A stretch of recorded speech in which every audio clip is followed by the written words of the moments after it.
저녁에는 생수 하나님의 선물, 그런 제목으로 같이 말씀을 나누도록 하겠습니다. 우리가 이번 한 주간 고난주간으로 저녁 기도회로 하나님께 영광을 돌리고 기도하고 있습니다. 특별히 이번 한 주간은 요한복음을 묵상하고 있습니다. 이번 한 주간 우리 세 장씩 요한복음을 읽으면서 묵상을 하고 있습니다. 특별히 저녁에는 생명의 물이신 예수님, 그런 주제를 가지고 요한복음의 물리라고 하는 주제가 등장하고 있는데요, 그 주제를 살펴보고 있습니다. 우리가 어제는 예수님께서 물로 포도주를 만들어 주셨다, 그런 말씀을 우리가 배웠습니다. 어제 말씀드린 것처럼 너무나 평범한 물을 기쁨의 상징인 포도주로 만들어 주신 주님께서 우리를 포도주가 되는 인생으로 만들어 주실 줄로 믿습니다. 얼마나 위대한 일인지 모릅니다. 누구에게 기쁨을 줄 수 있고, 누구에게 위로를 줄 수 있고, 위기에 처했던 그 잔치가 다시 기쁨을 회복되는 그런 일에 쓰임받는 인생이 된다는 것은 하나님의 큰 축복이고 은혜입니다. 저와 여러분, 또 우리 교회가 그렇게 쓰임받을 수 있기를 간절히 바랍니다. 오늘은 유명한 사마리아 수가성 여인에 대한 이야기를 오늘과 내일 살펴보려고 합니다. 예수님께서 사마리아 성으로 가셨습니다. 저도 신학대학원을 다닐 때 이스라엘에 한 달쯤 가 있었던 적이 있었습니다. 그 장신대 역사에서 처음으로 학생들 팀이 고고학 발굴에 참여하게 됐습니다. 이스라엘에 가서 한 달 동안 고고학 발굴에 참여하는 겁니다. 그래서 그때 학생들 여러 명이 팀이 돼서 갔는데, 그 중에 한 명, 저랑 조금 더 마음이 맞아서 더 가까웠던 분이 한 분 있습니다. 그분은 지금은 경기도 광주에 있는 서울장신대학교의 구약학 교수님이고, 그분은 나중에 그쪽 공부를 더 해서 히브리 대학에서 고고학으로 박사를 받게 되었습니다. 그래서 우리나라에서 가장 고고학의 전문가 중에 한 분이신데, 저희들이 이제 신학대학원을 다니다가 같이 고고학 발굴을 하게 됐어요. 월요일부터 금요일까지는 새벽 5시에 일어나가지고 아침을 간단히 먹고 이제 그 버스를 타고 가서 발굴을 하다가 아침을 먹고 12시가 되면, 이제 너무 더우니까 12시가 되면 딱 그만두고 들어와서 키부츠라고 여러분 들어보셨죠? 유대인들이 이렇게 모여 사는 키부츠, 참 특별한 경험이었어요. 사람들이 공동생활을 이렇게 합니다. 각 개인의 집이 있고 그렇게 하지만 일을 같이 하고요, 점심은 꼭 다 같이 먹더라고요. 그래서 같이 점심을 먹고 또 오후에는 너무 더워서 쉬어요. 그렇게 하고 저녁에는 우리가 발굴한 것들을 이렇게 물로 닦고 또 공부하는 이런 특별한 시간들을 가졌는데, 주말에 금요일 이제 12시 이후로는 자유시간입니다. 그래서 제가 그때 같이 갔던, 지금 서울장신대학교 구약학 교수를 하고 있는 강 박사님, 그때 이제 학생이었는데요. 그래서 저희들이 우리가 이 주말에 특별한 데를 가보자. 그래서 어디를 갔냐면 사마리아를 갔습니다. 그 당시는 보니까 예루살렘에서 사마리아가 가까운데요, 사는 사람들이 좀 다릅니다. 그래서 예루살렘에서 사마리아가 아주 큰 도시인데 대중교통이 연결이 안 돼 있더라고요. 그래서 가려고 하면 택시를 타고 가야 돼요. 택시를. 그래서 벌써 예루살렘에 그 여러 문들이 있는데, 그 중에 가면 이제 사마리아로 가는 데가 있어요. 그에 가면 택시를 이제 타는 거예요. 8명 이렇게 타는 큰 택시. 그래서 저와 우리 지금 이제 강 박사님, 그리고 그 탔는데 사마리아에 사는 사람들은 팔레스타인 사람들입니다. 유대인이 아니고. 그래서 그 길로 이제 가는 사람들이 같이 탄 겁니다. 그래서 저희들이 이런저런 이야기를 하고, 그래서 사마리아 지역을 가보고 했던 그런 적이 있었습니다. 사마리아가 아주 큰 도시인데도 예루살렘과 사마리아가 대중교통으로 연결이 안 돼 있습니다. 지금도 그런 상황인데, 그런 역사는 길게 올라가서 주전 722년까지 올라갑니다. 주적 722년에 북이스라엘이 멸망하게 되지요. 아시리아라고 하는 대제국의 북이스라엘이 멸망하게 됩니다. 북이스라엘의 수도가 사마리아였습니다. 그런데 그 아시리아 사람들은 이제 북이스라엘을 점령하고 난 다음에 어떤 정책을 쓰게 되냐면 혼혈 정책을 쓰게 됩니다. 유대인들은 민족적인 자부심이 상당히 큰 사람들입니다. 지금도 마찬가지입니다. 지금도 유대인들은요, 민족적인 자부심이 아주 큽니다. 저도 미국에서 10년 정도 살았는데 어느 지역에 가든지 유대인들은 자기들 학교를 딱 세워서 자기 자녀들을 거기서 교육시키는 그런 시스템이 아주 많이 발달되어 있습니다.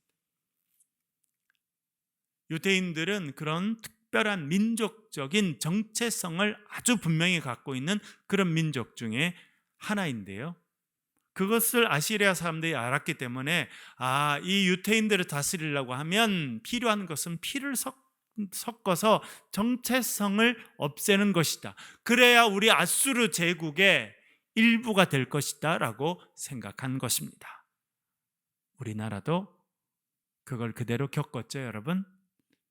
일제가 36년 동안 우리나라를 다스리면서 처음에는 그렇게 하지 않았습니다만 나중에 시간이 지나게 되면서 어떻게 하게 됩니까?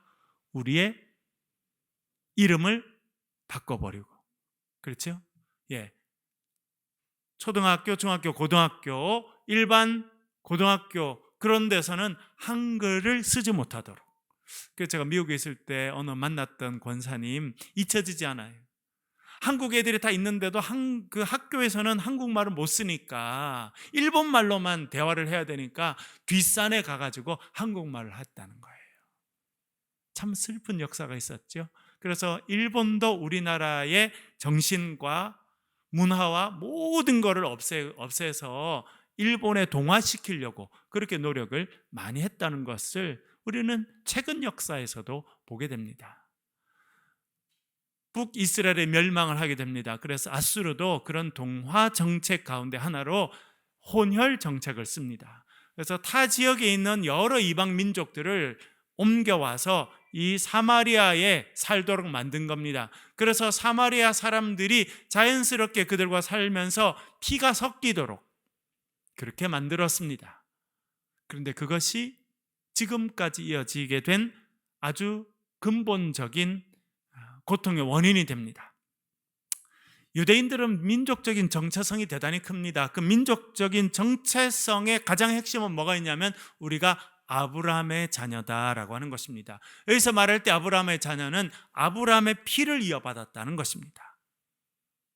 혈연 공동체의 특징을 강하게 갖고 있습니다. 우리나라도 그런 특징을 오랫동안 갖고 있죠. 그래서 어느 가문이다, 누구 자손이다 이렇게 말하는 것은 피를 이어받았다라고 하는 것을 강조하는 것입니다. 이스라엘 백성들도 그런 가운데 살았습니다. 그런데 남쪽 유다 지역 그리고 예루살렘을 중심으로 한 남쪽 유다 지역은 유대인들이 그대로 있었지만 그 가운데 지역인 사마리아 지역은 이제 이방인들과 피가 섞이는 그런 역사를 가져오게 됩니다. 그래서 자연스럽게 어떻게 하게 됐냐면 분리되게 됐습니다. 얼굴 모양은 별로 다르지 않습니다. 사실은 조상도 똑같습니다. 그런데 피가 이방인들과 섞였다는 이유로 남유다 사람들은 이 사마리아 사람들을 멸시했습니다. 멀리했다는 것입니다. 그런 역사를 가지고 있는 곳이 사마리아라고 하는 곳입니다. 제가 그 길을 가봤는데 지금은 사마리아 성 흔적도 없어지고 없어요. 그냥 언덕 이런 것만 있습니다. 여기가 옛날에 사마리아 성이었구나 하는 그 정도 흔적밖에 없는 것을 보고는 참 가슴이 아프다 그런 생각을 했습니다. 아마 그런 것을 사람들이 고고학발굴은 많이 했지만 재건하는 일까지는 하지 않았다 그렇게 생각이 됩니다. 그 사마리아와 관련된 이야기가 오늘 본문 이야기입니다. 근데 예수님께서도 유대인이셨습니다. 이 유대인이셨던 예수님께서 예루살렘에 계시다가 늘 계셨던 갈릴리로 올라가게 되는데, 사실은 직선으로 쭉 올라가려고 하면 사마리아를 지나가면 됩니다. 그런데 사마리아는 사마리아 사람들, 유대인이었지만 이방인과 피가 섞이고 문화가 섞인 사람들이 살았습니다. 그래서 경건한 유대인들은 사마리아 땅을 지나가지 않았습니다. 멀리 돌아서 먼 길을 마다하지 않고 걸어갔습니다. 그런데 오늘 본문에 보면 예수님께서는 꼭 사마리아 땅을 지나가셨다 그렇게 말씀하고 있습니다. 3절과 4절 말씀 우리 화면을 보면서 한번 천천히 읽어보겠습니다. 읽겠습니다. 시작. 유대를 떠나사 다시 갈릴리로 가실새 사마리아를 통과하여야 하겠는지라. 아멘. 여기 4절에 보면 통과하여야 하겠는지라 이렇게 번역되어 있지요. 그 헬라 말로는 데이라고 하는 단어가 쓰였던데요. 데이 무슨 뜻이냐면 내가 반드시 그렇게 하겠다라고 하는 뜻이에요. 많은 유대인들은 사마리아 땅을 지나가는 것을 싫어했습니다. 사마리아 땅은 이방 사람들과 피가 섞인 땅, 경건하지 않은 땅, 또 심하게 말하면 부정한 땅, 멸시받는 사람들이 사는 땅, 그렇게 생각했습니다. 유대인들은 부정한 것을 가장 두려워합니다. 제가 지난번에도 말씀드렸죠. 제가 창신대 있을 때 어느 유대인 교수님이 같이 오셔가지고 저희들이 저녁 식사하러 갔는데 식사 안 하시더라고요. 왜 그러냐 그랬더니 이 음식이 정결하지 않다는 겁니다. 그때 전 처음 알았어요. 저희들이 뷔페 가서 음식을 먹는 게 그 음식이 정결하지 않다는 거를. 이분들 기준으로는 정결하지 않은 겁니다. 우리는 너무나 맛있게 먹는데 안 드시더라고요. 그 왜 그러냐 그랬더니 재료가 정결하지 않은 재료가 쓰였을 가능성이 많고, 그리고 재료를 준비할 때 칼을 이렇게 쓰는데 그 칼이 정결하지 않을 가능성. 그러니까 이분들은 그런데 엄청 민감하더라고요. 그래서 우리가 참 먹기가 좀 그랬습니다. 그래서 말씀드렸죠. 이분이 강사로 오셔서 강사님을 대접해야 되는데 우리들만 많이 먹고 이분은 안 드시니까 너무 미안해가지고 그럼 뭐가 필요하십니까 했더니 칼을 대지 않은 과일이 있으면 먹겠다 이렇게 해서 그냥 통째로 돼 있는 과일만 저희들이 구해서 드렸어요. 그랬더니 그거는 드시는데 그것도 본인이 갖고 다니는 포크하고 나이프를 사용해서 잘라서 이렇게. 왜? 딴 사람이랑 여기 지금 식당에 있는 거 누군가 썼을 거 아니에요, 그렇죠? 유대인이 아닌 이방인들이 썼던 거는 안 쓰겠다는 겁니다. 그래서 본인이 칼을 들고 다니고 나이프를 들고 다니고 포크를 들고 다니고 그거를 사용했어. 그러니까 내가 이렇게 국제적으로 다니면서 활동하는 이런 학자인 분들도 그렇게 생각하는 거예요. 그런데 사실은 그렇게 같이 먹으니까 썩 기분 좋지는 않더라고요. 어떤 느낌이 들어요? 너희들은 부정한 인간들이다. 말을 안 해도 그런 느낌이 들어요. 그렇죠? 유대인들은 그렇게 부정해지는 것이 가장 안 좋은 것입니다. 그래서 여러분 레위기를 읽어보면 뭐 하면 부정하고 뭐 하면 부정하고 뭐 하면 계속 그런 이야기가 나오잖아요, 여러분. 사마리아 땅을 지나가는 자체로 부정해진다고 생각하는 사람들이 많았습니다. 그런데 예수님은 꼭 사마리아 땅을 지나가야겠다고 생각하셨다는 거예요. 왜 그렇습니까? 많은 유대인들이 그 땅을 지나가는 걸 꺼려하고 그렇게 지나가다가 부정해질 수 있다는 걸 모르셔서 그렇습니까? 그렇지 않습니다. 예수님은요 꼭 그 사마리아 땅을 지나가셔야겠다는 거예요. 왜냐하면 예수님을 필요로 하는 한 여인이 있었기 때문입니다. 사마리아 땅을 지나가야겠다라고 예수님께서 결심하셨고 그 결심에 따라 사마리아 땅을 지나가게 됩니다. 그리고 그 많은 넓은 사마리아 땅 중에 수가라고 하는 성을 지나가시게 되고 그 중에서도 야곱의 우물을 지나가시게 됩니다. 여러분, 이것은 우리에게 중요한 것을 알려줍니다. 예수님은 어떤 분이십니까? 우리의 삶에 찾아오시는 분이다라고 하는 것입니다. 우리가 찾아가기 전에 예수님은 우리의 필요를 아시고 우리의 형편을 아시고 우리에게 찾아오시는 분이다. 성경이 그것을 알려주고 있습니다. 여러분, 우리가 삶에 어려움이 있을 때, 우리의 삶에 공고함이 있을 때 하나님은요, 우리를 찾아오시는 분이시다. 성경이 그것을 우리에게 말씀하고 있습니다. 우리의 삶에 찾아오시는 주님을 만나고 그 은혜를 체험하는 은혜가 여러분의 삶에 있기를 간절히 축원합니다. 그럼 언제 찾아오실까요? 우리 생일날 찾아오실까요? 결혼식 날 찾아오실까요? 우리가 예수님을 가장 필요로 할 때 찾아오십니다. 누가복음 5장에 보면 이런 표현이 나오는데 5장 3절 한번 읽어보겠습니다. 누가복음 5장 3절, 베드로에게 찾아오셨는데 언제 찾아오시는지 한번 읽어보겠습니다. 같이 읽겠습니다. 시작. 예수께서 한 배에 오르시니 그 배는 시몬의 배라. 육지에서 조금 떼기를 청하시고 앉으사 배에서 무리를 가르치시더니. 아멘. 예수님께서 아침 일찍 갈릴리 해변에 있는 어부들에게 찾아오셨습니다. 그 많은 배들이 있었는데 그 중에 특별히 베드로의 배에 예수님께서 찾아오셨습니다.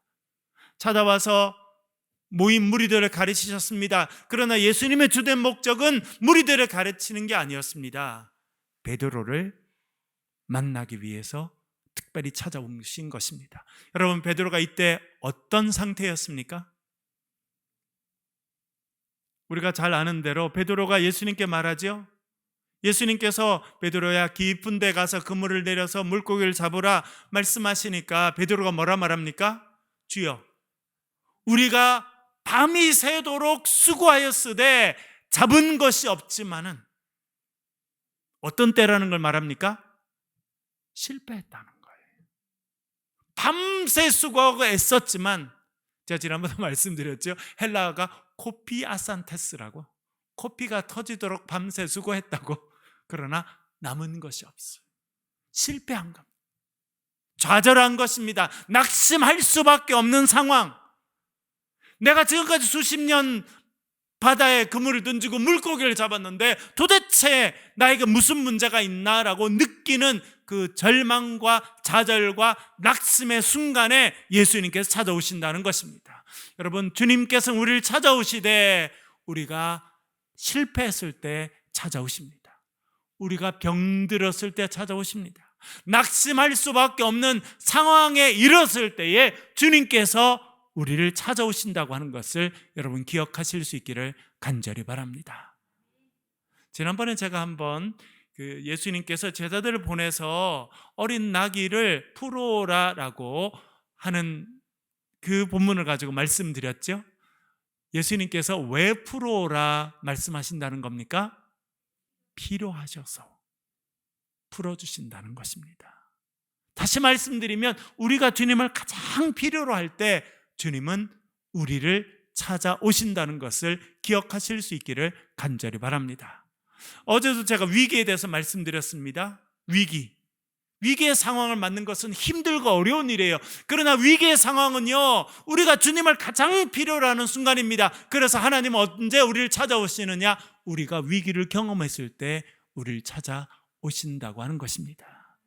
위기를 경험하고 어려움을 경험하고 낙심을 경험할 때 찾아오셔서 하나님의 능력을 보여주시고 우리를 변화시켜 주시고 우리를 일어나서 하나님 은혜를 간증하는 인생으로 바꾸어 주실 줄로 믿습니다. 그래서 위기가 있는 것은요, 인간적으로 힘든 일이지만 나쁜 일은 아닙니다. 실패하는 것 참 힘든 일이지만 나쁜 일은 아니에요. 고난주간을 지나면서 우리가 생각합니다. 왜 우리에게 낙심이 있는지, 왜 우리에게 실패가 있는지, 왜 우리가 배신을 당하게 되는지, 왜 우리가 열심히 최선을 다했지만 많은 사람들에게 거절을 받게 되는지. 여러분, 왜 그렇습니까? 예수님을 깊이 체험하는 시간이 되는 거예요. 예수님의 십자가의 고난이 무엇인지를 체험하고 그 고난에 동참할 수 있는 시간을 우리에게 허락해 주신 것입니다. 그러니까 여러분, 삶에 위기가 찾아오고 어려움이 찾아오더라도 너무 낙심할 필요는 없어요. 그때 십자가를 바라보면 됩니다. 우리의 삶에 가까이 다가오시는 주님을 기대하고 십자가를 바라볼 때 주님께서 오셔서 우리의 삶의 위기를 변화시켜 주셔서 하나님의 은혜를 체험하고 그 은혜를 간증하는 인생으로 우리를 변화시켜 주실 줄로 믿습니다. 그런 의미에서 우리가 힘들고 어려울 때는 예수님께서 찾아오시는 시간이라 그렇게 이해할 수 있습니다. 이 여인에게 예수님께서 찾아오십니다. 그 이야기를 7절은 이렇게 말하고 있는데요, 한번 읽어보겠습니다. 7절 화면을 보면서 같이 한번 읽겠습니다. 4장 7절 같이 읽겠습니다. 시작.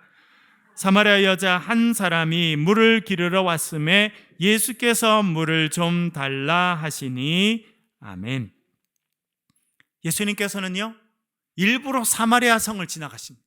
일부러 수가라는 성을 지나가십니다. 그리고 그 성을 지나가실 수도 있는데 그 성에 있는 야곱의 우물을 도착하십니다. 그것도 몇 시에 도착하시냐면 낮 12시에 도착하십니다.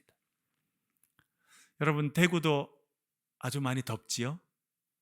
제가 이번에 아프리카 가보고 대구가 아프리카보다 훨씬 덥다는 걸 알았어요. 체험했다니까요. 아니, 저희들은 뭐 반팔만 갖고 가려고 생각했는데 아니라고 긴팔도 갖고 오라 그랬는데 가니까 아침 저녁으로 쌀쌀하더라고요. 대구가 훨씬 덥더라고요, 한여름에. 물론 그 이유는 거기가 2400m 뭐 이렇게 있으니까 네, 벌써 고산지대니까 그 자체로 그렇더라고요. 거기에 수십 년 계셨던 선교사님 한 번을 뵀더니 여기에 제일 좋은 게 있다는 거예요. 뭔데요? 그랬더니 날씨가 너무 좋다는 거예요. 선선한 날씨라는 거예요, 1년 내내. 그래서 아프리카는 좀 엄청 더울 줄 알았거든요. 근데 사람들이 많이 모여 사는 곳은 되게 고산지대라 가지고 선선하더라고요. 그래서 대구가 아프리카보다 더 덥다 이 말이 한편으로 되게 사실이구나 이런 생각을 하게 되었는데요. 근데 여러분, 이스라엘을 가보면 대구의 더위는 또 비할 것이 못 됩니다. 낮에는 진짜 더워요. 아까 제가 처음에 말씀드렸죠. 저희들이 신학대학원 다닐 때 고고학 발굴하러 갔는데 언제부터 시작하냐면 5시 일어나가지고 바로 세수만 하고 옷만 입고 나오면 5시 반에 버스를 타고 가가지고 발굴을 합니다. 언제 끝마치냐면 12시 전에 끝마칩니다. 11시 한 반쯤 돼서 끝마치고 돌아옵니다. 왜 그러냐니까 오후에는요 너무 더워요. 그래서 일을 안 합니다, 아무도. 그래서 저희들이 마치고 와서 밥을 먹고 그때 뭐 23살, 4살, 5살 뭐 이럴 때니까 얼마나 젊어요. 그리고 이제 밥 먹고 한숨 자라고 하는데 다 자라고 그래요. 밥 먹고 자라고. 그런데 잠도 안 오고 하니까 우리가 같이 모여서 농구하자. 그래서 저희들이 밖에서 막 농구를 했거든요. 덥긴 하더라고요. 근데 이제 습기가 그렇게 많지 않으니까 그렇게 더운지를 모르고 막 이렇게 농구를 했는데 저희를 지도하는 교수님이 오셨어요. 그랬더니 저희들 오래요. 그랬더니 지금 온도가 몇 도인지 아느냐는 거예요. 그래서 모르겠다 그랬더니 지금 40도라는 거예요. 40도. 우리가 36.5도잖아요, 온 몸이. 근데 밖에가 지금 40도, 41도라는 거예요. 그러면 어떻게 되느냐? 우리의 몸에 이제 운동을 하면 열이 나니까 열이 밖으로 빠져나가야 되는데 밖의 온도가 지금 우리 몸의 온도보다 더 높기 때문에 어떻게 되냐면 열이 몸 안으로 들어온다는 거예요. 그래서 제가 알게 됐어요. 왜 사우디아라비아 이런 사람들이 왜 흰 천으로 왜 몸을 다 이렇게 싸고 있는지. 벗으면 더우면 다 벗어야 될 것 같은데, 그렇죠? 그 사람들은 다 이렇게 흰 천으로 다 가리고 있습니다. 왜 그랬더니 우리의 체온보다 밖의 온도가 더 높으면요 그 온도가 열이 몸 안으로 들어온다는 거예요. 그래가지고 우리가 40도 되는데 좋다고 이렇게 농구를 한참 하다가 보면 밖에 열이 더 들어와서 몸이 견디지 못해서 갑자기 쓰러지면 죽을 수도 있다는 거예요. 그래서 우리 보고 운동 저녁에 하라고. 얼마나 낮에 더운지. 그러니까 사람들이 점심을 먹고는 선언한 데 있든지, 그리고 오히려 저희들 보고 가서 한숨 자라 그래요. 그 문화를 이제 저희들이 잠시 경험한 거죠. 이 사마리아 여인은 가장 햇빛이 뜨거울 12시 그리고 그 지날 시간에 오게 됐습니다. 왜 그랬을까요? 뭐가 싫었을까요, 여러분? 사람 만나기 싫어서. 여러분 그런 경험 해보셨습니까? 어떨 때 사람이 만나기 싫어지던가요? 배신당했을 때. 내가 너무나 믿고 사업을 같이 했는데 그 사람이 나를 배신해요. 내가 너무 사랑하고 마음을 주고 지냈는데 그 사람이 나를 배신하게 됐을 때, 최선을 다했는데 원치 않은 비난을 받게 되고 사람들로부터 상처를 받은 그 상처가 커지면요, 대인기피증이라고 하는 그런 현상들이 대부분의 사람들에게 생기게 됩니다. 이 여인도 우리가 잘 알죠. 남편이 5명 있었어요. 그리고 지금 다른 남자랑 살고 있는데 그 사람도 자기 정식 남편이 아니다. 그렇게 예수님께서 말씀하신 걸 통해서 이 여인의 삶을 우리가 유추해 볼 수 있습니다. 그 여인은 어릴 때부터도 깊은 사랑을 받지 못했을 가능성들이 참 많습니다. 다는 아니지만 많은 경우 일찍 사람을 만나게 되고 일찍 누군가를 깊이 사랑한다 그렇게 하다가 실패하는 결혼이 되는 많은 경우는 어릴 때 보면 깊은 사랑을 받지 못했을 경우들이 많습니다. 심리적으로. 그래서 그 사랑에 대한 목마름이 있어서 조금만 자기에게 잘해주는 사람이 있으면 이 사람이구나 생각하고 얼른 사랑하게 되고, 또 그렇게 처음 만났을 때는 얼마나 좋아요. 그러니까 이렇게 금방 사랑한다고 하고 금방 결혼했다가 헤어지고 하는 경우들이 사실은 참 가슴 아프게도 있는 것이 사실입니다. 그렇게 보면 이 여인은 어릴 때부터 그렇게 충분한 사랑을 받지 못해서 뭔가 큰 목마름을 갖고 살았던 여인이라고 하는 것을 알게 됩니다. 그 목마름을요, 사람의 사랑으로 채우려고 했던 거예요. 그래서 잘생기고 매너 좋고 괜찮은 남자가 만나니까 저 남자구나, 저 남자는 나를 정말 사랑해 줄 거야 만났지만 그렇지 않았습니다. 그래서 그 남자는 헤어지게 되고 조금 있다 또 다른 남자를 만나게 됩니다. 그 갈증을 채우기 위해서 또 다른 사랑을 만났지만 마치 어제 말씀드린 것처럼 바닷물을 마시는 것과 같았던 겁니다.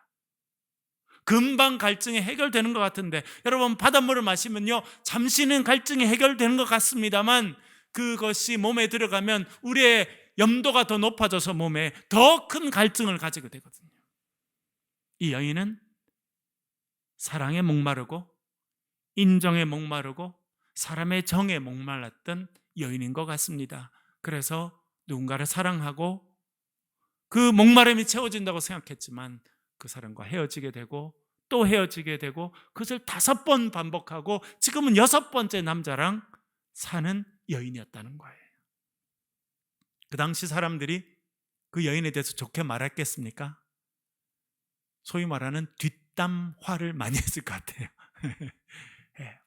막 뒤에서 수근수근한, 아유 저 여자 말이야, 아유 이번에는 또 어떤 남자를 만났는데, 아유 뭐 이런 그런 이야기. 그게 너무 싫은 거예요.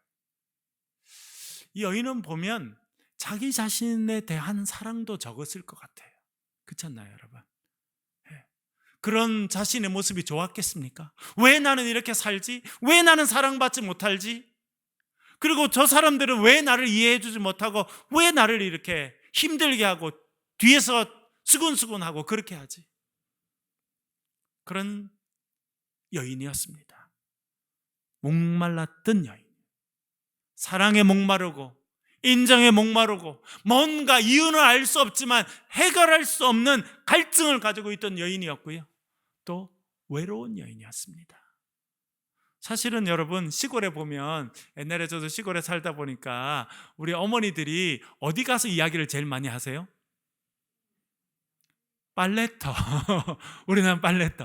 동네마다 빨래터가 이렇게 있더라고요. 제가 살던 시골에도 빨래터가 이렇게 있었거든요. 물이 이렇게 흘러가는데 거기 가면 뭐 이렇게 넓은 돌도 갖다 놓고 뭐 이렇게 해 있어요. 물이 이렇게 흘러가면 저희 보면 또 약속한 것처럼 또 비슷한 시간들에 그 동네 아주머니들이 모이세요. 그렇죠? 빨래 가면 이렇게 소쿠리 이런 데다 가가지고 앉아가지고 방맹이를 막 두드려가면서 뭐라 이렇게 계속 이야기를 하세요. 보통 아마 남편 흉을 많이 보시는 것 같고, 예. 또 뭐 그 집은 어땠다, 저 집은 어땠다, 뭐 여러 가지 이야기들, 이런 이야기를 쭉 하다가 또 시간이 되면 또 이렇게 가고, 또 제가 가보면 꼭 비슷할 때 또 모여서 이렇게 이야기를 하고 그러시더라고요. 이스라엘 사람들은 그곳이 우물가였습니다. 그래서 우물가에 모이면 정보도 주고받기도 하고 이야기도 하기도 하고 앉아서, 그렇죠? 예, 뭐 차 한잔 하는 이런 시간은 없었을 테니까 그냥 그늘 옆에 있는 우물에서 물 한 잔 시원하게 마시고 이야기를 하고, 그것이 어떻게 보면 그 여인들에게 있어서는 삶의 스트레스를 풀어내고 동질감을 경험하고 그렇게 삶을 해석하고 하는 그런 장소였을 것 같습니다. 그런데 이 여인은 일부러 그 시간을 피하는 겁니다. 물은 마셔야 되니까 물은 떠와야 됩니다. 그런데 그 여인들을 만나는 건 싫은 거예요. 그래서 그 여인들이 아무도 오지 않는, 사람들도 잘 다니지 않는, 가장 뜨겁고 사람들이 활동하지 않는 시간에 그곳을 찾아오는 여인이었습니다. 그런데 여러분, 놀라운 건 뭔지 아세요? 예수님께서 먼저 그 우물에 가서 기다리셨다는 거예요. 여러분, 예수님은 우리를 기다리십니다. 탕자 이야기 보세요. 여러분, 집 나간 아들, 아버지를 배반하고 자기의 재산을 다 챙겨서 둘째 아들이 나갔습니다. 그랬더니 아버지가 잘됐다 이놈, 다시는 들어오지 마라 그러셨을까요? 성경에 보니까 그 둘째 아들이 돌아올 때 아버지가, 성경에 뭐라고 되어 있습니까? 상거가 먼데, 옛날 성경에는 상거가 먼데 그래서 거리가 먼데 아들이요 저 멀리 오고 있는데 아버지가 미리 알아본 거예요. 무슨 의미입니까? 아버지는요 늘 집 밖 대문 앞에 앉아서 아들 올 것을 기다리고 있었다는 거예요. 여러분, 주님은 우리를 기다리시는 분이십니다. 세상에 지치고 사람들에게 상처받고 열심히 살았지만 위로받지 못하고 마음 둘 것 없고 해결할 수 없는 목마름을 가지고 있는 우리를 기다리신다는 겁니다. 그 기다리시는 주님을 바라보며 주님께 나아가는 저와 여러분 되실 수 있기를 간절히 바랍니다. 그 주님께서 이야기하십니다. 나에게 물 한 그릇 주시오. 그런데 이렇게 대답합니다. 우리 한번 읽어볼게요. 9절 읽어보겠습니다. 9절 같이 한번 화면을 보면서 읽겠습니다. 시작. 사마리아 여자가 이르되 당신은 유대인으로서 어찌하여 사마리아 여자인 나에게 물을 달라 하니까 하니, 이는 유대인이 사마리아인과 상종하지 아니함이로라. 아멘. 처음에 말씀드렸죠. 유대인들은요 이 사마리아 사람들 얼마나 불쌍한 사람들이에요. 사실은요 나라가 망했기 때문에 원치 않지만 피가 섞이게 된 거예요. 여러분, 나라가 망하면 그래요.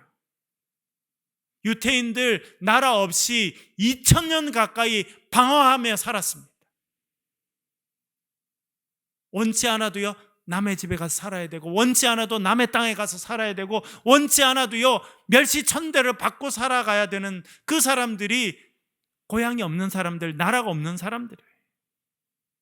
이 사마리아 사람들은 원치 않지만 나라가 망했기 때문에 피가 섞이게 되고 자기가 원치 않지만 그 후손으로 태어나게 된 것입니다. 여러분, 남미에 가보면요 대부분의 사람들을 메스티조라고 부릅니다. 메스티조. 무슨 뜻이냐면 그 남미에 살았던 잉카 부족, 뭐 여러 부족들이 그 문화를 이뤘던 사람들이 있었는데 그 사람들이 나중에 스페인의 백인들이 와서 그 땅을 다 점령하게 됩니다. 전염병이 퍼뜨려지게 돼가지고 사람들이 죽게 돼요. 그러면서 이 백인들과 결혼한 원주민들과 이 백인들의 피가 섞인 사람들을 메스티조라고 하는데, 지금 가보면요 남미의 절반 이상은 메스티조입니다. 그건 뭐냐면 피가 다 섞였다는 거예요. 원치 않지만 그런 문화를 갖게 됐다는 것입니다. 이 사마리아 사람들은 그랬는데 유대인들은 이 사람들을 멸시합니다. 상종하지 않습니다. 그래서 여인이 말합니다. 유대인들은 우리를 상종하지 않는데, 우리를 대화의 상대로 취급하지 않는데 당신은 어때서 나에게 물을 달라고 말합니까? 라고 묻습니다. 여러분, 제가 묵상해 보니까요, 이거 하나 깨달았어요. 예수님께서는 왜 그 여인에게 나에게 물 좀 달라 하셨을까요? 첫 번째, 예수님 목마르셔서. 맞긴 하죠, 여러분. 그런데 제가 생각해 보니까 예수님이요, 이 여인의 상태를 말씀하신 거더라고요. 이 여인이 지금 어때요? 목이 마릅니다. 원인은 알지 못하지만 목이 말라요. 사랑의 목이 마르고 인정의 목이 마르고 외롭고 힘듭니다. 근본적으로 목이 마른 여인은요, 이 사람은 예수님이 아니라 이 여인이, 예수님께서 나에게 물 좀 달라 말씀하신 것은 그녀와 대화를 하기 위한 것이기도 하지만 그 여인의 모습을 말씀해 주신 거예요. 여러분, 그런 의미에서 하나님은 우리의 필요한 것을 다 아시는 분이라고 하는 것을 기억하시길 간절히 바랍니다. 저는 교회 다니면서 제일 좋은 게 뭔지 아세요, 여러분? 하나님께 기도하면서 제일 좋은 게 뭔지 아세요? 어떤 데는요, 주님 아시지요? 라고 한마디만 해도 주님이 다 아신다는 거예요. 일일이 다 구차하게 설명하지 않아도 주님 우리의 필요를 다 아시는 분이신 줄로 믿습니다. 그래서 우리의 삶에 찾아오시는 거예요. 그리고 우리에게 선물을 주십니다. 10절 한번 읽어보겠습니다. 10절 화면을 보면서 같이 읽겠습니다. 시작. 예수께서 대답하여 이르시되 내가 만일 하나님의 선물과 또 내게 물 좀 달라 하는 이가 누구인 줄 알았더라면 내가 그에게 구하였을 것이고 그가 생수를 내게 주었으리라. 아멘. 여기서 중요한 단어가 두 개가 나오는데요, 하나님의 선물이라고 하는 단어와 생수라고 하는 단어입니다.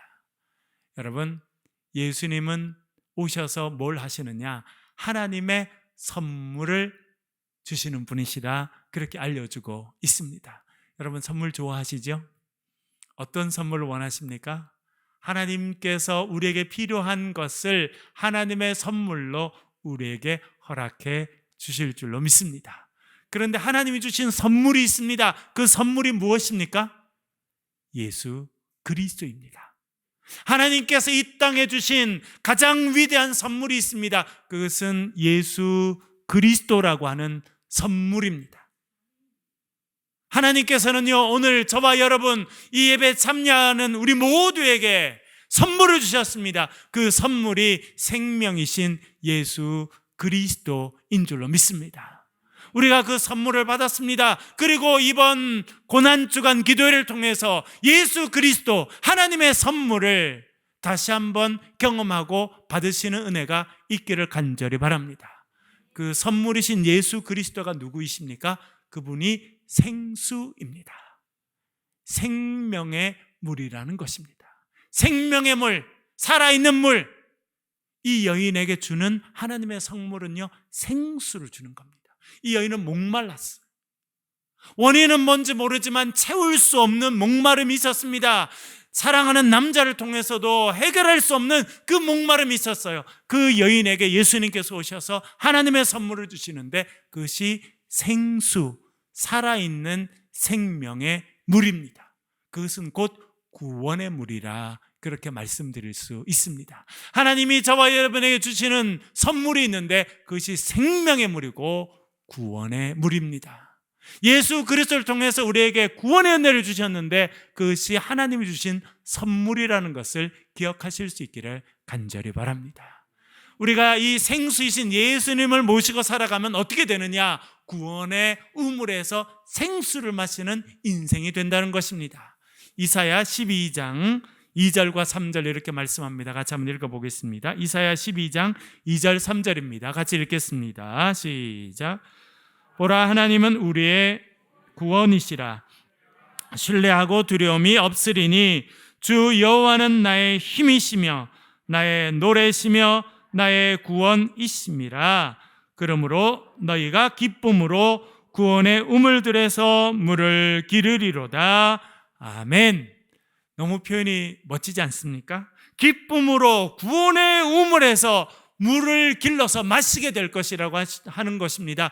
왜 그러냐면 하나님이 나의 구원이시기 때문에, 여러분, 하나님이 저와 여러분의 구원이 되시면 우리가 날마다 구원의 우물에서 생수를 마시는 인생이 될 줄로 믿습니다.